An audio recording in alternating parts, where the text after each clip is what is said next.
You are now listening to the Extra Innings podcast, an SFCBL production.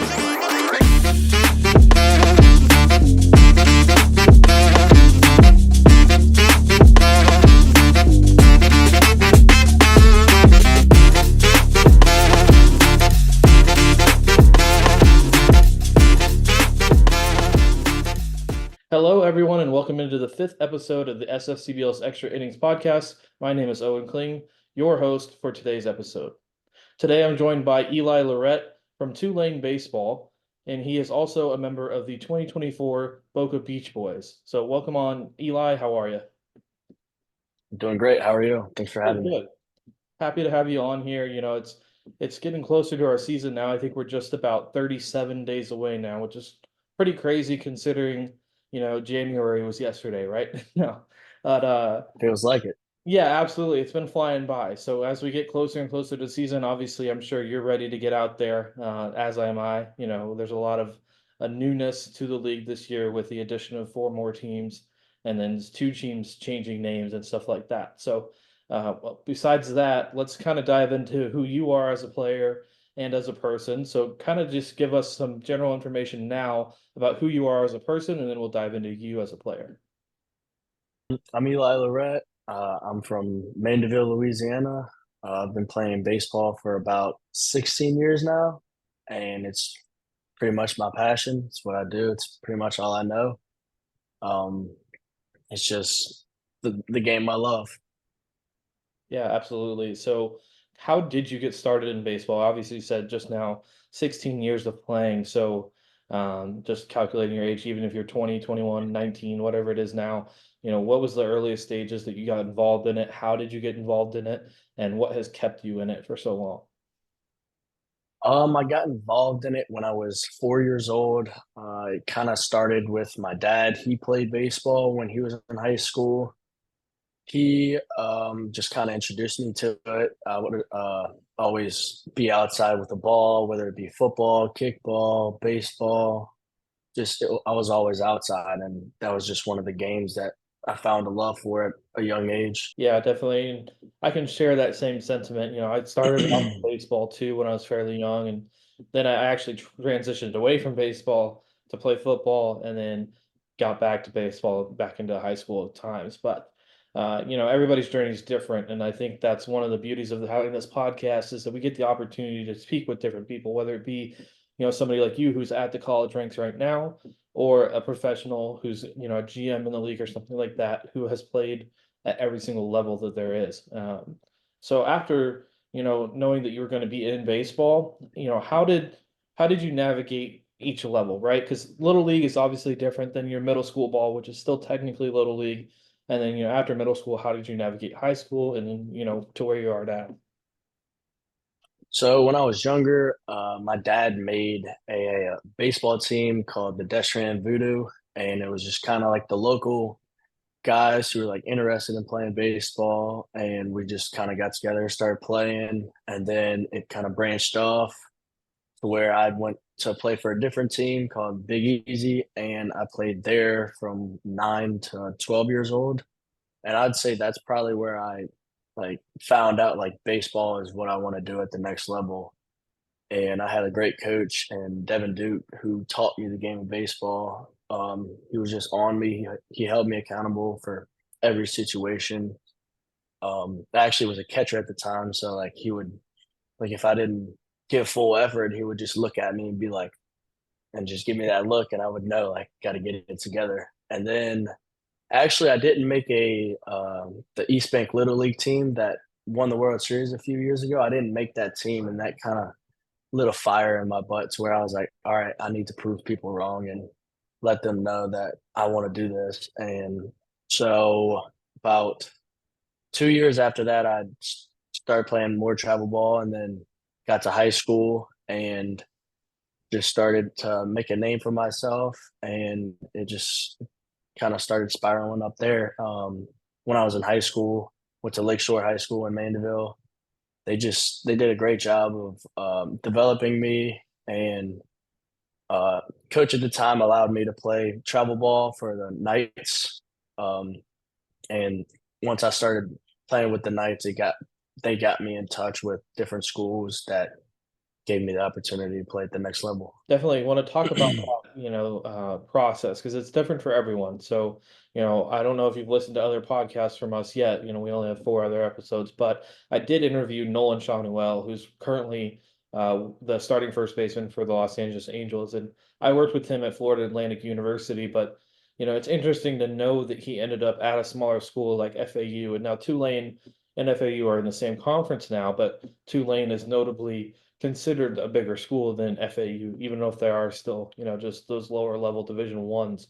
So how did that, type of recruitment affect where you wanted to go? So was Tulane just the easy choice because you're close to home, or were there other options that you thought would maybe be better if it was out of state, or even other schools in state, for example, Louisiana Tech, Northwestern, or other options? What really led you towards Tulane? Yeah, so Tulane, it was definitely um, the relationship I had with the coaches that just kind of made it over the top versus other schools. It wasn't necessarily like, hey, it's close to home. I want to be close to home. If I needed to go to North Carolina or wherever in the nation to go play baseball, I would have done it if that was the right fit. And in their whole recruiting process, Tulane just made it feel like home, and that's where I wanted to be. And Yeah, here we are. absolutely. Yeah.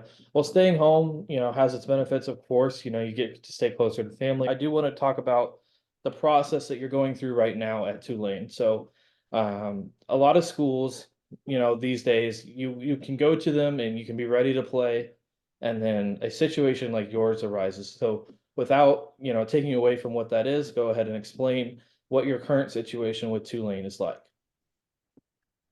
So yeah, I'm a freshman, and they came to me right before the season, and they're like, "Hey, we think it'd be best for you in your development year to redshirt." And I was like, "Absolutely, I will take full advantage of this."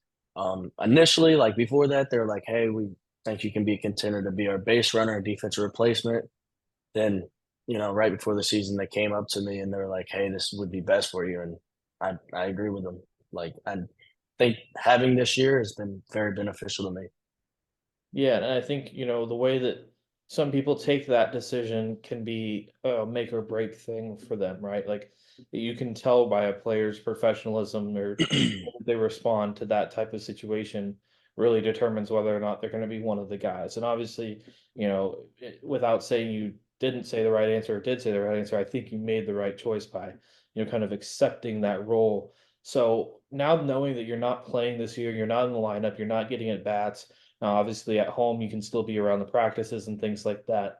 Um, how do you still kind of stay prepared? And, what are you doing to make sure that you keep your mindset and like mentality the same as if you were playing? So every day, every week, it just we hit the gym really hard. All the guys who are redshirt, and we just made it a thing. Like we want to hit the weight room as hard as we can, and then we want to gain weight and put on weight to where when we get our opportunities to play, we are ready and we're there for them. Also, like just for me, I'm honing in on my swing. I know that's not the strongest part of my game, and I know I'm a speed guy to where that I need to hit line drives and not necessarily be the guy who hits home runs. Like home runs are nice, but I'm a speed guy at the moment. Like I'm not saying in 3 years from now that I'm not going to be a home run guy too, but I know right now I need to, hit line drives and get on base for my team and just cause havoc on the bases. And then another really good thing that's coming up this year is like I'm in the dugout to where I get those mental reps to where like certain situations will happen and I get to, feel those moments and see those moments to where next year when I get an opportunity that I'll be ready. Yeah, I think that's really important. Not even playing, you still learn a lot, whether you're even up in the stands doing, game changer type stuff, or you kind of get a feel for what's going on in the game for sure, whether you're playing or not. And I think that that's really going to help you, obviously, whether it be this summer kind of preparing for next year or just, even now, like you said, during your training times, you can use what you've seen in game to kind of visualize, situations when you are practicing, and that can definitely help you out. So looking forward to this summer, Eli, can you kind of just tell me what you're looking forward to doing with the 2024 Beach Boys? The Beach Boys are now the team that replaced the Knights from previous years in the SFCBL, but knowing that you're with one of the flashier new teams based on their logos and things like that, what are you looking forward to this summer with them? Absolutely. I'm looking forward to meeting the guys, just building relationships with them, getting to know them, and just, learning how to win. I was talking with a few guys, older guys here at Tulane, and they're like, "Hey, like use the summer to like learn how to win in college." They're like, "I remember my freshman year, I went there and I just didn't know what I was looking for or what to do, but like they're like, obviously you're gonna have your personal goals, but learn how to win." He's like, learning at the college level is really hard, and if you learn how to win, then that'll help you in every aspect of baseball, especially college level. Also, the main goal is to win a league championship with the new boys I meet, and that should be pretty fun. Yeah, definitely. I mean, obviously, again, your goal is to improve your game, but at the end of the day, everybody loves competition. So, getting to those SSCBL playoffs, in late July, and hopefully walking away with a championship ring would be pretty cool, obviously. And your first collegiate summer season, and the Beach Boys' first season as well. So, something you just mentioned now was maybe one of the older guys talking about how hard it is to learn the college game, right? But just outside of the baseball field, you obviously are still in school. So how are you juggling your academics and athletics at the same time? Now, again, this year as a redshirt, it may be a little bit more relaxed, I guess, since you're not traveling for games and things like that. But even then, you're still having practices, and how do you make sure that you're staying on top of both your athletics and your academics? I have to shout out our academic advisors, Wendy LeBlanc and her whole team over here do a great job. We have study halls every week where they check in with us to make sure we're doing well in our classes, to make sure that if we need tutors, we have them to like just they stay on top of us to get our work in, and that's just kind of helped me like figure out a routine to being a college student because I remember as soon as I got here in the fall, I was like, oh, well, like it's just like high school. I know exactly what I'm doing, and then like the first week, you're like, oh my, like what is going on right now? And so they really helped me like figure out like get your routine, and once you have your routine, then it's kind of a little easier to go along. Yeah, excuse me. And now your college experience is probably quite different than mine, and a lot of most recent graduates or those that are in college already that aren't sophomores or freshmen. Because for me, COVID was going on during the time that I was in school and started college. So, obviously, with that pandemic kind of gone now, does it feel normal now that you're on campus? Like you get to go to classes, you're not necessarily online for everything.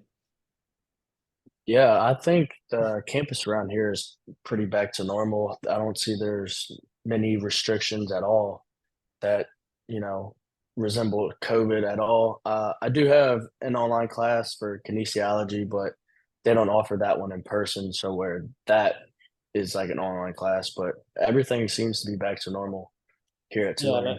yeah, that's definitely a great thing, whether it be, just for the students, but also especially those student athletes. Going back to Tulane in the fall of next year, as an incoming sophomore, what are you looking to take out of this league and really apply to your next season with Tulane, really to help you kind of push towards one of those starting spots or at least be in contention for one? Right. I'm looking forward to learning how to win like the older guys told me to go look for, and just developing my game to where by the time I get back on campus it's crisp and where it needs to be, as well as learning how to lead. I haven't led a college program, and it'd be cool to learn how to lead to bring that over here for next year. Yeah, definitely. And you're going to get that opportunity, being with different guys from all over the United States, whether it be Division 3 guys, Division 2 guys, NAI, or other Division 1 players. You can take basically anything from them, and as long as it makes sense to apply it, to your career and your team, obviously you can build whatever type of leadership style and, product that you want to put forth. So, I mean, you definitely have an opportunity to learn this summer, which is great. Um, Moving away from all the serious Tulane and SFCBL talk, let's kind of dive into the fun stuff with you, right? Like, let's talk about, your 2024 World Series pick, your favorite players, favorite food, stuff like that. So, starting, the usual first question I start with actually is your favorite baseball movie, because it is sometimes such a controversial question that that's something people want to know. So, have at it. Let's hear it. My favorite baseball movie is The Sandlot. Just kind of resembles like backyard baseball, just gritty and finding the love of the game through your friends. Yeah, that's a great pick. That's also one of my favorites. Now, moving away from the movie scene, who was your favorite player growing up? Growing up, it was Ken Griffey. He had the spark. I didn't really get to watch him, but my dad would always tell me about Ken Griffey. You want to be like Ken Griffey. He played the game right and all that. And now my favorite player is Mike Trout.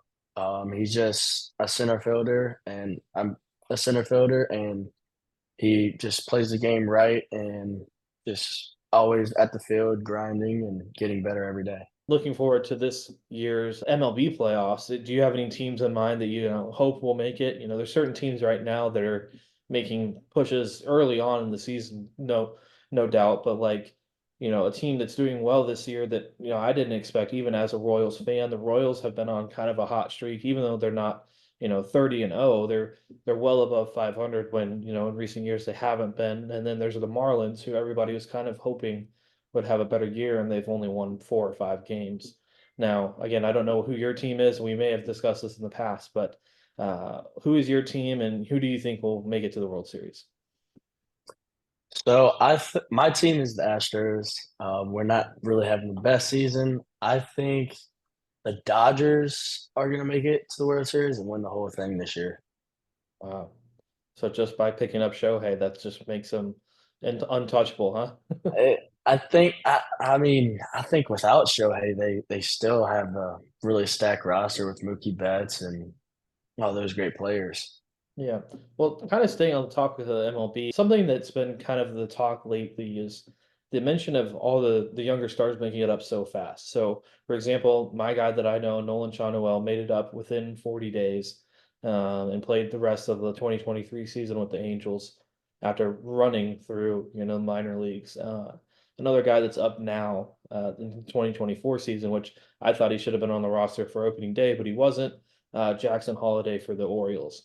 So, I don't know how much attention you've been paying to that, but what do you think that, is changing in the game of baseball that these younger players are able to make it, so much faster than before? Because sometimes people say, oh, the first round pick for, say the Astros in 2017 maybe didn't make it to the major leagues until 2022 or something like that, because it used to be kind of a 3 to 5 year projection for players to make it to the major leagues, but now it's different.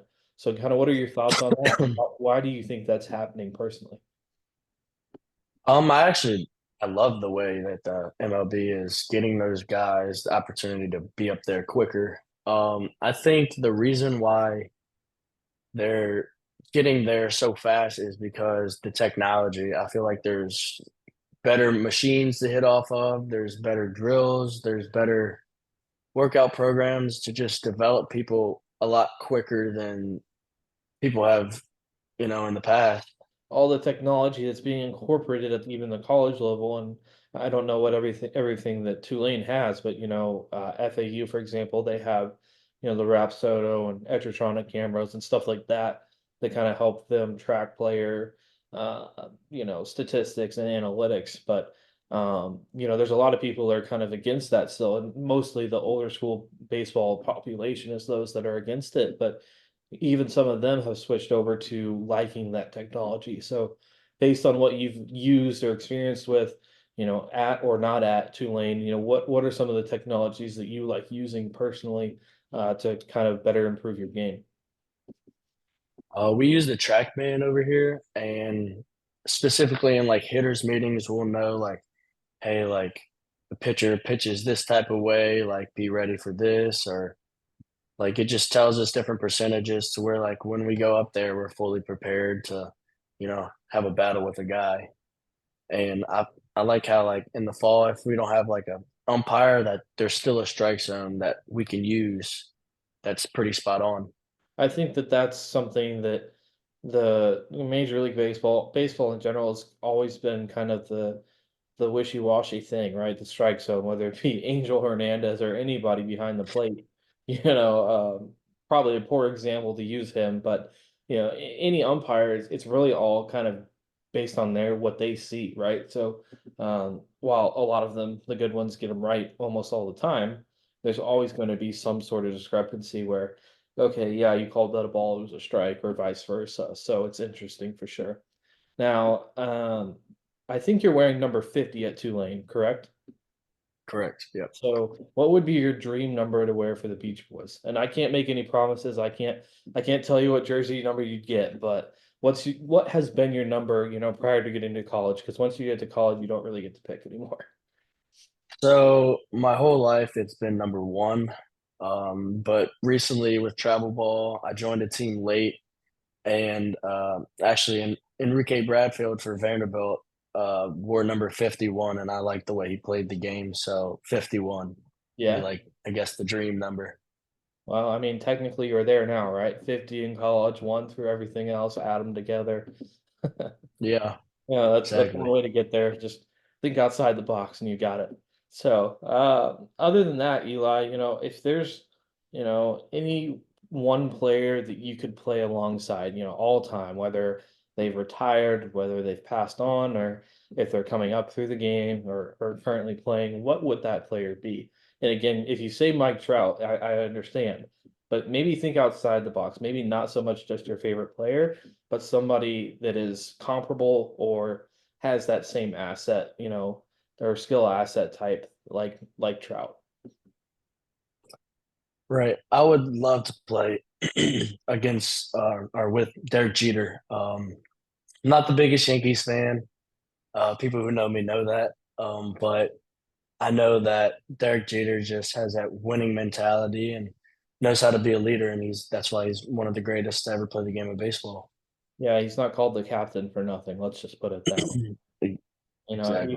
Even myself growing up in Kansas City and then moving to Florida, like as a sports guy, that's the name, right? Whether it be baseball, football, basketball, you're going to hear about the greats, right? Whether it's Jeter, whether it's Kobe, whoever it's going to be, obviously those big names definitely stick out, and for good reason. Let's talk about one more thing real quick. I know you've been training and doing whatever you can during your redshirt season, but what does your, schedule kind of look like now as you're headed towards the end of the semester? And then, going through your first set of, or I guess second set of finals, because you had finals in the fall. But how does that, schedule look for you? And then when are you going to be down here to play? So Monday, Wednesday, Friday, I wake up at 8 a.m. to go to my morning classes, and then I eat lunch around 12 o'clock. In between there, we have practice every day starting at 2. If we have a game, then we're still there around 2 o'clock. And then we, have our practice. And then some days we'll be able to lift before or after workouts. And then Tuesday, Thursday, I wake up at 7, eat breakfast, go to class, and then same thing, eat lunch around 12, get to the field around 1 to 2 o'clock, and have to be there, be ready to practice at 2:30 ish, and just as once we're done with like practice, then we'll have time to go lift after, and then we will do homework and all that after. But if there's a game, then we're there. We're preparing for our with hitters meetings. We're doing pregame BP in and out, just preparing as much as we can before the game, and then getting home and just finishing up homework. Just kind of, I try to finish most of my work by Wednesday of every week, just so I know like when weekends come by, like when we have a series that I know, even though I'm not playing, I still want to have it done to where I don't have to worry about it when I get back. So That's definitely a good plan. I don't know what it is about college, but that's kind of the way it went for me as well. You kind of pick a day and you get it done, right? Whether it be that Sunday night at 10 o'clock and everything's due at 11:59, whatever works for, the person, obviously. So, between now and the end of the season and then getting down to Florida, I guess you might not have that many off days, including your finals and everything. But, on those few off days that you really truly take without, training or anything, if you even have any. I mean, it sounds like you train every day, but what do you do in your free time, to really kind of just relax yourself and take your mind off of baseball or school? I like to hang out with my friends, like either with it being baseball players or not baseball players. I know Tulane has a unique opportunity of being able to meet people from all parts of the United States. Like I think my class has 49 different states to where like you can meet somebody that lives in Seattle and you can meet somebody that lives in DC or wherever, to where like I've made friends that I'm gonna have the rest of my life here, and I love that ability of Tulane. So yeah, I hang out with them when in my free time. Well, that's always a great thing to have, and relationships with friends are always going to be one of the main things that you're supposed to take away from college, obviously, other than the academics. So that's great. So Eli, we're like I said, about 37 days away from opening day. We look forward to seeing you, stealing bases, catching balls in the outfield, whatever it is. I know you said you're not a home run hitter, but hey, who knows? You might be hitting a few this summer. Taking out the aggression of not playing, right? But Right. this summer will be fun. It's going to be a long season, obviously, just playing a lot of games in succession until we make it to the playoffs. But the goal is obviously to get you ready for next season at Tulane. So I appreciate you hopping on tonight to talk with us and kind of give us some perspective of a kind of a day in the life type of thing, for an athlete here at a Division I school. But again, that different aspect of you not playing and how that plays into your life. But again, we definitely look forward to having you down here for the summer. Absolutely. I can't wait to be there. Alrighty. Well, like I said, we'll see you here in about 37 days. Opening day is June 1st at St. Lucia's Sports Complex in Lake Worth. Admission is going to be $5 per person over the age of 12, and no coolers are allowed unless there is a medical reason for one that can be verified at the gate. As far as the Marriott hotel drawing, it is still active until May 20th, which gives you an opportunity to have a 2-night stay at the Marriott Hotel Spring Hill Suites of Boca Raton, where some of our players will be staying over the course of the summer. So enter that drawing through our website at sfcbl.com. And then for our event passes, that's also available on the website. So we look forward to seeing everyone on June 1st at the 2024 SFCBL opening day presented by Delray's Finest Signs. Thank you all for listening and have a great day.